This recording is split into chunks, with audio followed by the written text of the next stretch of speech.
The act of forgiving and letting go. This one comes straight from our men's group. Another question they had asked. Can you maybe talk about this a little bit for us? So I'm going to talk about it. The act of forgiving and letting go. Ooh. The act of forgiving and letting go. Forgive a person that hurts you. How about hurt a person that hurt you? How about hurt a person that hurt you? How about them feeling the same pain you feel? How about them feeling the same pain you feel? Experience what you have felt. You want them to know exactly what you're going through, how you feel the pain. They don't understand it. So you need them to feel it. But what if that's what somebody was doing to you? What if that's what happened? Maybe it wasn't you that caused the pain, but they needed you to know how their pain felt. The act of forgiving and letting it go. They left you, they abandoned you, they cheated, they stole, they betrayed, and they hurt you. They hurt you. Old Testament, eye for an eye. Eye for an eye. So I'm going to spend my thoughts, my time, my energy, my money. Most importantly, I'm going to spend my peace on trying to destroy them or making them know how I felt or them to feel the same exact way. They didn't start it. I mean, they started it, but I'm going to finish it. I didn't start it, but I'm going to finish it. They mess with you. They mess with your kids. They mess with your family. They try to destroy the things that you love the most. But what if the offense wasn't an offense, but it was a control? What if the offense wasn't the offense, but a control? Or maybe the offense was offense by the offender, but the enemy used it as a control. What if they did the unforgivable thing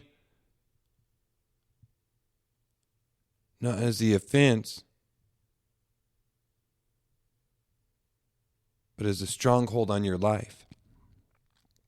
What about a stronghold on your life? Because I've noticed one thing, that a lot of times maybe people who went through an abusive situation or some type of traumatic situation, that maybe they're not currently in it, but physically, but mentally they're still trapped there. A lot of times mentally they are still trapped there. What if it was a distraction? What if it was a distraction from the truth? What if it was just all a distraction? A distraction not to save you, but to destroy you and steal your peace. Not to save you, but to destroy you and steal your peace. Check this. Let the wicked forsake his ways, and the unrighteous man his thoughts. Let him return to the Lord, that he may have compassion on him, and that our God, for he will abundantly pardon. So maybe it's a distraction to get us further away from God, to separate us from that relationship that we're supposed to have, that we were born to have, that we were created to have. For the wicked, forsake your ways. Change your ways. For the unrighteous man, your thoughts. Change your thoughts. But why let him return to the Lord? Why do we need a return?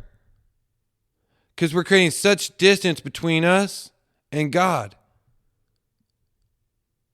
with our unrighteous thoughts. So much distance between us and God with our unrighteous thoughts. It's telling us to return. Unforgiving thoughts. Not letting go thoughts.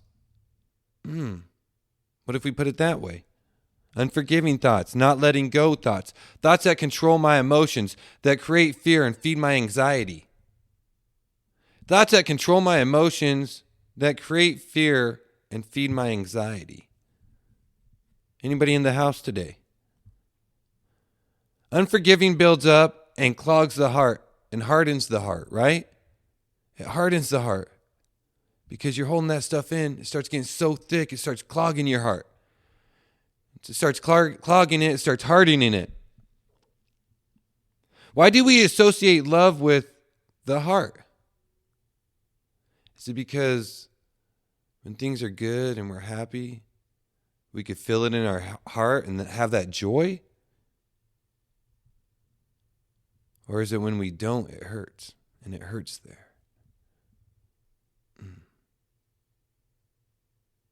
The hardened heart's going to hold in the hurt. The hardened heart's going to hold in the hurt. And the joy won't be able to flow or pump through because it's getting so thick, it's getting so clogged, it's getting hard. Our unforgiveness hardens our heart even to the point we won't let people in and we won't come out. We won't let people in and we won't come out. God talks about the renewing of the heart. Ezekiel 36:26. Moreover, I will give you a new heart and put a new spirit within you. And I will remove your heart of stone from your flesh and give you a heart of flesh. Our hearts have been hardened over time. Our hearts have been hardened. That's why we don't want to unforgive, because a hard heart. And maybe you're telling yourself, I don't have a hard heart. Maybe you're telling yourself, I don't have a hard heart. Those other people do. I'm just not going to let this one go. I'm not going to forgive him. Well, what you're doing is hardening your heart. You're letting it build up. You're making it thick. So eventually, no joy is going to be able to pass through. No joy. Nothing but that hurt. Because that's what you're holding in. It's the only thing you're going to be able to think about. It's the only thing you're going to be able to feel. Unforgiveness hurts our hearts, hardens our hearts. It's not fair to anyone around us. It's not fair to anyone around us because, like I said, it just doesn't block people and things out in our certain areas of our life, but it also blocks us in and doesn't let us out. Holds us captive. Holds us captive. If something has control of you, it's hard to see it through any other lens. My unforgiveness, it's going to be hard to see through any other lens. Everything that I see, everything that I say, everything that I do is based off that lens of unforgiveness. Think about it. You rather shut everyone out than deal with healing. You rather shut everybody out than deal with healing. They don't know what you're going through. They don't know what you're feeling. They don't know what you're doing or what you've had to do or what you've been through. They don't know those things about you. But God does. But God does. We rather shut everyone out than rather deal with the healing. See, if you hinder or hold on to something, you can't heal. You won't heal. And a lot of times, you don't want to heal. To heal, you have to forgive. To heal, you have to forgive. I know I wouldn't even have this hurt if it wasn't for that person. If they would have not have done these things to me, I wouldn't even have this hurt. But now you're telling me, for me to be able to heal over this, to get over it, to get through this, I have to just let it go. I have to forgive him. I have to forgive them. They don't understand. You don't understand. Nobody understands. But you're telling me to heal, you have to forgive them. I have to forgive them. Even though I wouldn't even be in the situation if it wasn't for them. I don't want to hurt. I don't want to hate. I just want to be happy again. I just want people to be happy again. I just want to be happy again. I just want to sleep a full night. I don't want to think about it anymore.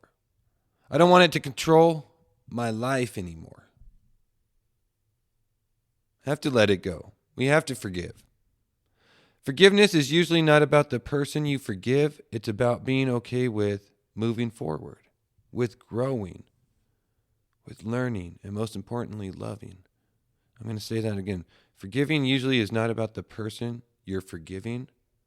It's about being okay with it, moving forward, growing, learning, and most importantly, loving. Loving.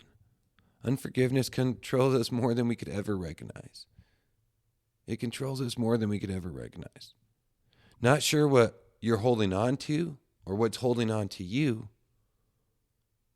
but the oppression and death of your unforgiveness is robbing and stealing more from you than you could ever even imagine. But the oppression and death of your unforgiveness is robbing and stealing more from you than you could ever even imagine.